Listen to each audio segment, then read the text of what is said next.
Shalom sahabat muda, gimana kabarnya? Kiranya tetap sehat ya, tetap waras lahir dan batin, sekalipun kita belum bisa PA langsung karena sikon pandemi yang lumayan serius ya akhir-akhir ini. Untuk itu, mari kita terus berdoa supaya pandemi ini mereda, karena kita punya Tuhan Yesus yang dimana segala sesuatunya di dunia ini tuh sudah ditundukkan di bawah kakinya. Oke, perkenalkan, Komisi Pemuda Remaja GKJ Wonogiri ada program baru nih, namanya Renungan Online Sahabat Muda. Topik kita kali ini adalah tentang seni menghadapi bad mood dan bad day. Siapa sih yang gak pernah mengalami bad mood dan bad day? Tentu semua orang pernah mengalami ya, dan masing-masing punya seni atau cara dalam menghadapi, termasuk para nabi, para murid-murid Tuhan Yesus. Bahkan Tuhan Yesus sendiri waktu di dunia ini juga pernah mengalami bad mood dan bad day loh sahabat muda. Dan tentunya fokus kita nanti akan belajar banyak dari Tuhan Yesus. Sebelumnya, mari kita dengarkan sharing pengalaman real dari saudara-saudari kita tentang bagaimana mereka menghadapi bad mood dan bad day. Halo teman-teman, aku Herlambang dari Timang. Jadi kesempatan kali ini aku mau sharing pengalamanku menghadapi bad mood. Aku sering mengalami sesuatu yang buruk di tempat kerja, dan hal tersebut mempengaruhi suasana hatiku. Saat itu aku sedang berangkat kerja dengan semangat dan mood yang baik. Setibanya di tempat kerja, atasan malah marah-marah gak jelas, padahal aku gak salah apa-apa. Seketika itu suasana hatiku jadi buruk, sikap berubah, kerja gak maksimal, rasanya ada yang mengganjal di hati. Kalian tahulah gimana rasanya kalau lagi bad mood itu. Dan juga kerjaanku banyak interaksi dengan karyawan lain. Kalau diajak ngomong, aku udah males buat jawab. Agak risih sih, karena ketemu banyak orang, rasanya itu pengen menyendiri. Tapi aku gak terus-menerus bad mood kok. Aku juga berusaha mengembalikan mood yang bagus, ya walaupun ada hal yang memicu bad mood lagi. Suasana hati yang buruk, aku menghadapinya dengan tenang. Sebisa mungkin mengendalikan emosi, jangan sampai membuat suasana hati orang lain jadi ikutan buruk. Biasanya aku memilih menyendiri untuk menenangkan diri, atau enggak bercerita dengan teman, cari akar permasalahan yang membuat suasana hati buruk. Selain itu, aku juga sering mencari hiburan dengan membuka sosial media.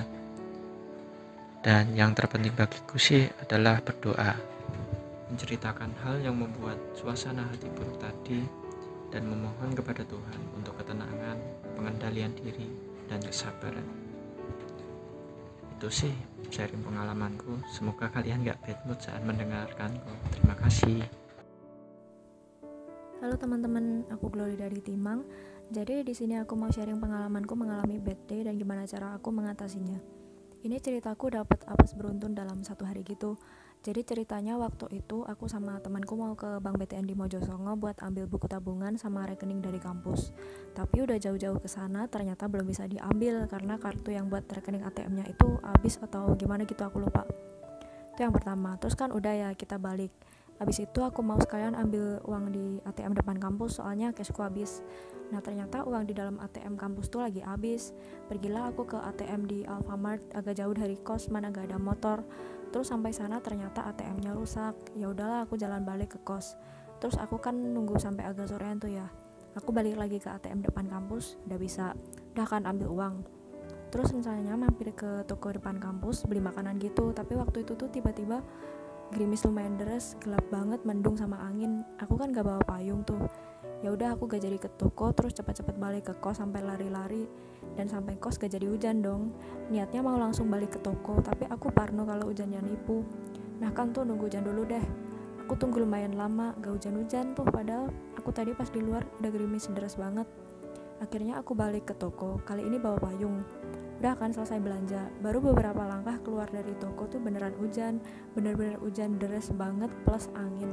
Dalam hati udah kesel tuh, udah ditungguin dari tadi pula hujannya, turunnya baru sekarang waktu keluar kos. Itu aku jalan cepet-cepet ke kos dan disitu kayak percuma banget pakai payung karena anginnya tuh gede banget. Payungnya terombang-ambing gitu. Belanjaanku kan lumayan banyak ya, jadi susah kalau sambil pegang payung. Dan ya udah, aku tetap basah kuyup sampai kos kayak gak pakai payung. Udah tuh sampai kos abis mandi aku berniat menghibur diri dengan masak samyang di rice cooker. Aku malas ke dapur soalnya kamarku di lantai 3 dan dapurnya di lantai 1. Baru banget mau masak, mati listrik. Di situ aku udah puncak-puncaknya kesel banget sampai ngomel-ngomel. Akhirnya aku mau gak mau ke lantai 1 buat masak mie ditemenin flash dari HP. Ya jadi kira-kira kayak gitu bad day yang pernah aku alamin. Mungkin kelihatannya hal sepele, tapi kalau terjadi secara beruntun tuh bikin kesel, bete, bad mood. Biasanya kalau bad day gitu tuh cara mengatasi kesel sebelnya kalau aku cerita ke teman sih tentang apesku gini, sialku gini gitu. Entah nanti dihibur atau malah diketawain, bodo amat, yang penting aku berbagi cerita tuh udah kayak lumayan lega banget. Terus dengerin musik, itu andalanku sih, bisa naikin mood. Tapi kalau bosan sama playlistnya kadang malah tambah kesel sendiri sih. Terus apa lagi ya, kalau ngapa-ngapain gak mempan dan tetap bete, aku biasanya tidur sih. Mungkin itu sih cerita dari aku. Terima kasih. Oke, terima kasih Herlambang dan Glory untuk sharingnya. Wah, tentu gak mudah ya sahabat muda menghadapi bad mood dan bad day. Apalagi ketika kondisinya ada tanggung jawab atau tugas yang mau gak mau, mood gak mood, harus dikerjakan saat ini juga. Apalagi di dekat banyak orang lagi, kayak Herlambang tadi ya. Terus ketika keadaan buruk yang dialami bertubi-tubi dalam sehari seperti Glory tadi, wah ibaratnya sudah jatuh, masih tertimpa tangganya banyak semutnya lagi. Baik, seperti janji Kak Diana tadi di awal, kita akan belajar banyak dari Tuhan Yesus. Bagaimana Ia menghadapi atau menyikapi bad mood dan bad day-nya. Apa sih bad mood? Bad mood adalah suasana hati yang sedang buruk. Sedangkan bad day adalah hari yang dialami suasananya sedang buruk. Loh, pertanyaannya, kok bisa Tuhan Yesus mengalami bad mood dan bad day? Kan Dia Tuhan. Oh, jangan salah sahabat muda. Mari kita buka buktinya di Matius 26 ayat 36 sampai 46. Ketika sahabat muda membacanya dengan seksama, sahabat muda akan menemukan ayat yang menunjukkan bad mood dan bad day-nya Tuhan Yesus. Ayat manakah itu? Ada yang sudah ketemu? Oke, pinter. Mari kita baca bersama-sama. Ayat 37 dan 38 ya, yang menunjukkan bad mood-nya Tuhan Yesus. Dan Ia membawa Petrus dan kedua anak Zebedius sertanya. Maka mulailah Ia merasa sedih dan gentar. Lalu katanya kepada mereka, "Hatiku sangat sedih, seperti mau mati rasanya. Tinggallah di sini dan berjaga-jagalah dengan aku." Dan ayat yang menunjukkan bedanya Tuhan Yesus ada di ayat 45b dan 46. Lihat, saatnya sudah tiba bahwa anak manusia diserahkan ke tangan orang-orang berdosa. Bangunlah, marilah kita pergi, Dia yang menyerahkan aku sudah dekat. Sahabat muda, manusia cenderung mengalami bad mood dan bad day ketika tiba-tiba bertemu dengan keadaan-keadaan yang sulit, tidak terduga, tidak seperti yang dibayangkan atau diinginkan, atau tiba-tiba bertemu dengan orang yang sulit, nggak nyambung, nggak sefrekuensi begitu. Aura yang dibawa itu bikin panas di hati atau sakit hati. Nah, ternyata Tuhan Yesus juga pernah mengalami hal serupa sahabat muda. ketika ia mau menjalani H-1 hukuman salib untuk menebus segala dosa kita, tiba-tiba Yesus mengalami bad mood. Suasana hatinya itu tiba-tiba buruk, sangat sedih, takut, galau. Nah, kenapa? Bukti bahwa Tuhan Yesus itu juga selain 100% Allah, ia juga 100% manusia. Secara manusiawi, tiba-tiba Yesus ingin menyerah, sahabat muda. Ia sampai berdoa minta kepada Bapa untuk dijauhkan dari penderitaan yang harus ia tanggung. Oleh karena itu, dia meminta murid-murid untuk menemaninya berdoa. Tapi murid-muridnya malah tidur. Nah, selain ditinggal tidur, Yesus juga dikhianati, bahkan dijual oleh salah satu sahabat atau muridnya sendiri. Dengan harga berapa, sahabat muda? Ya, dengan harga 30 uang perak. Nah, 30 keping uang perak ini kalau sekarang dikonversikan ke rupiah, itu nilainya cuma 300.000. Bayangkan, sahabat muda, betapa kalau kita ya pasti sudah ambyar, sudah sakit hati gitu ya. Karena nilai kita disamain dengan angka 300.000. Nah, sahabat muda, jadi seni atau jejak karya apa ya yang dapat kita teladani dari Tuhan Yesus dalam menghadapi bad mood dan bad day? Pertama, berdoa. Artinya, datang kepada Tuhan secara pribadi, menyerahkan seluruh beban kehidupan, termasuk suasana, pikiran, dan hati kita apa adanya, sejujur-jujurnya di hadapan Tuhan. Feedback apa sih yang kita dapatkan kalau kita berdoa sama Tuhan? 1. Filipi 4 ayat 6 ayat 7. Wah, ini ayat terkenal ya. Kita akan dapat feedback damai sejahtera yang melampaui segala akal. Kita juga akan diberikan hikmat dan pengertian. Bisa sahabat muda buka di Yakobus 1 ayat 5. Ketika kita berdoa, Tuhan akan memberi kita hikmat atau pengertian. Kenapa kita diizinkan mengalami hal-hal buruk ini?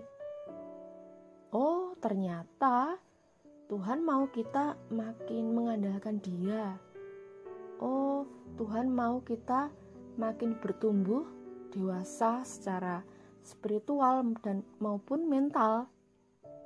Tuhan mau sifat-sifat dan cara berpikir kita itu makin seperti cara berpikirnya Tuhan Yesus.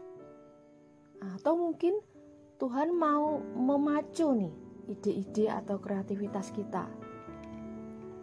Yang kedua adalah dengan berbagi beban dengan sahabat-sahabat yang kita percayai.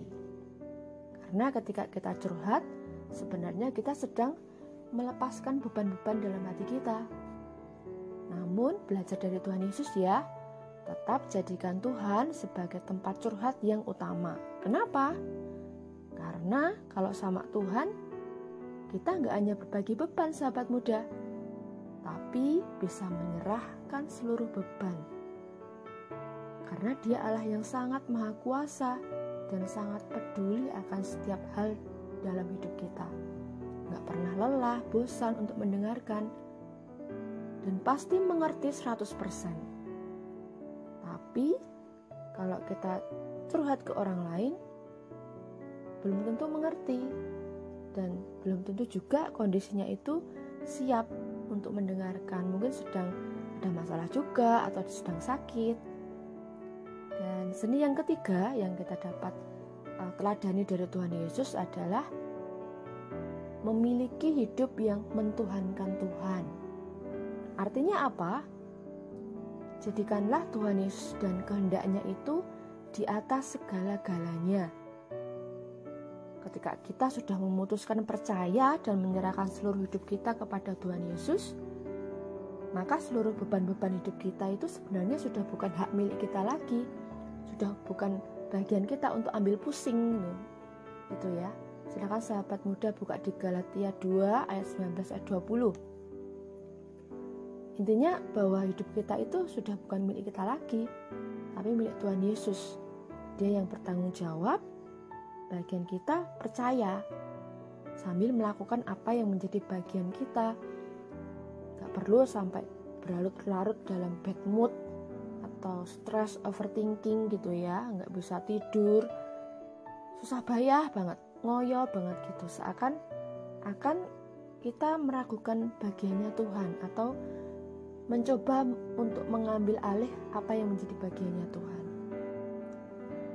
Kalau kita masih dikendalikan oleh mood-mood atau keinginan-keinginan kita yang rapuh dan berubah-ubah, hati-hati sahabat muda, karena bisa jadi berhala loh. Jadi berhala itu gak hanya patung atau dewa-dewa gitu. Dalam arti luas, berhala itu sebenarnya segala sesuatu yang di luar Allah dan firman-Nya yang mengendalikan atau menguasai hidup kita. Dan seni yang keempat yang bisa kita teladani dari Tuhan Yesus adalah menjaga pola hidup jasmani dan rohani secara sehat dan seimbang. Belajar dari Yesus ya. Tuhan Yesus sekalipun jadwal pelayanannya itu padat, dia tetap memprioritaskan waktu bersekutu dengan Bapa setiap pagi. Jadi Tuhan Yesus itu juga memperhatikan waktu-waktu me time-nya, refreshing-nya dia gitu ya. Selain itu, Yesus juga memperhatikan pola makan dan pola tidurnya sendiri dan pola makan murid-muridnya. Bahkan Yesus menyempatkan istirahat di sela-sela perjalanan pelayanannya. Ingat ya, waktu Yesus tidur di kapal, sementara murid-murid panik, gitu, stres, marah-marah sama Tuhan Yesus karena dikira nggak segera untuk menolong, dikira nggak peduli gitu. Ada badai, kok tidur aja. Nah, jadi kita perlu menyadari sahabat muda bahwa kita ini makhluk yang kompleks, terdiri dari jasmani dengan segala unsur biologis di dalamnya, ada sistem hormon, sistem syaraf, dan sebagainya. Kita juga punya didesain Tuhan secara roh itu. Jadi ada kebutuhan rohani yang memang harus diisi setiap hari, seperti itu. Oke sahabat muda, demikianlah renungan online sahabat muda kita pada minggu ini. Selamat meneladani jejak karya Tuhan Yesus ya. Tuhan Yesus memberkati. Sampai jumpa di renungan sahabat muda berikutnya.